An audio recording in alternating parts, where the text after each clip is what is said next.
Let's discuss dental college fee structure, government college and private college. Total 38 college ಇದ್ದಾವೆ dental. ಅದರಲ್ಲಿ 3 government college, 2 private university, ಇನ್ನು 33 private colleges ಇದ್ದಾವೆ. ಇನ್ನು fees structure ಬರೋದಾದರೆ government dental college Bengaluru ಇದು 50,100 ಇದೆ. ಇನ್ನು ನೆಕ್ಸ್ಟ್ ಗೌರ್ಮೆಂಟ್ ಕಾಲೇಜ್ ಇರೋದು ಬಳ್ಳಾರಿಯಲ್ಲಿ, ಅದು ಕೂಡ ಫೀಸ್ ಬಂದುಬಿಟ್ಟು 50,100 ಇದೆ. ನೆಕ್ಸ್ಟು ESI ಗುಲ್ಬರ್ಗ, ಇದು ಕೂಡ ಗೌರ್ಮೆಂಟ್ ಕಾಲೇಜ್ ಇದೆ. ಅದೇ ಇದರಲ್ಲಿ ಫೀಸ್ ಸ್ಟ್ರಕ್ಚರ್ ತುಂಬ ಜಾಸ್ತಿ ಇದೆ ಗೌರ್ಮೆಂಟ್ ಕಾಲೇಜಿಗೆ ಕಂಪೇರ್ ಮಾಡಿದರೆ. 1,10,100 ಇದೆ. ಗೌರ್ಮೆಂಟ್ ಕಾಲೇಜ್ ಇದು 3 ಇರೋದು ಕರ್ನಾಟಕದಲ್ಲಿ. ಇನ್ನು 33 ಪ್ರೈವೇಟ್ ಕಾಲೇಜಸಲ್ಲಿ ಗೌರ್ಮೆಂಟ್ ಕೋಟಾ ಸೀಟ್ಗೆ ಫೀಸ್ ಸ್ಟ್ರಕ್ಚರ್ ಎಷ್ಟಿದೆ ಅಂದರೆ 96,058 ರುಪೀಸ್ ಇದೆ.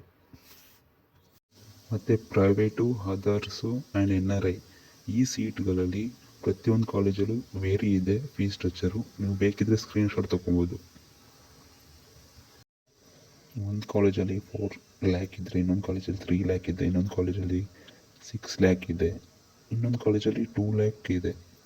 ಅದಕ್ಕೇ ಆಪ್ಷನ್ ಎಂಟ್ರಿ ಮಾಡುವಾಗ ನಿಮಗೆ ಯಾವುದು ಅನುಕೂಲಕ್ಕೆ ತಕ್ಕಂತೆ ಇದೆಯೋ ಕಾಲೇಜ್ ಸ್ಕೋಪ್ ನೋಡಿ ಆಪ್ಷನ್ ಎಂಟ್ರಿ ಮಾಡಿ. ಪೇಷಂಟ್ ಫ್ಲೋಸ್ ನೋಡಿ, ಕಾಲೇಜ್ ಇನ್ಫ್ರಾಸ್ಟ್ರಕ್ಚರ್ ನೋಡಿ, ಆಮೇಲೆ ಅಡ್ಮಿಷನ್ ತೊಗೊಳ್ಳಿ. BDS ತಗೋತೀನಿ ಅಂದರೆ ನೀವು ಯೋಚನೆ ಮಾಡಬೇಕು. ಇನ್ನು ಬರೋದಾದರೆ 2 ಪ್ರೈವೇಟ್ ಯೂನಿವರ್ಸಿಟೀಸ್ ಇದೆ. ಒಂದು ಬ್ಯಾಂಗ್ಳೂರಲ್ಲಿದೆ, ಇನ್ನೊಂದು ಧಾರವಾಡಲ್ಲಿದೆ. ಬ್ಯಾಂಗ್ಳೂರಲ್ಲಿರೋದು MS ರಾಮಯ್ಯ, ಧಾರವಾಡಲ್ಲಿರೋದು Shri Dharmasthala Manjunatheshwara college of dental science and hospital, ಇದು ಧಾರವಾಡಲ್ಲಿರೋದು. ಗೌರ್ಮೆಂಟ್ ಕೋಟಕ್ಕೆ ಸೇಮ್ ಇದೆ ಫೀಸು.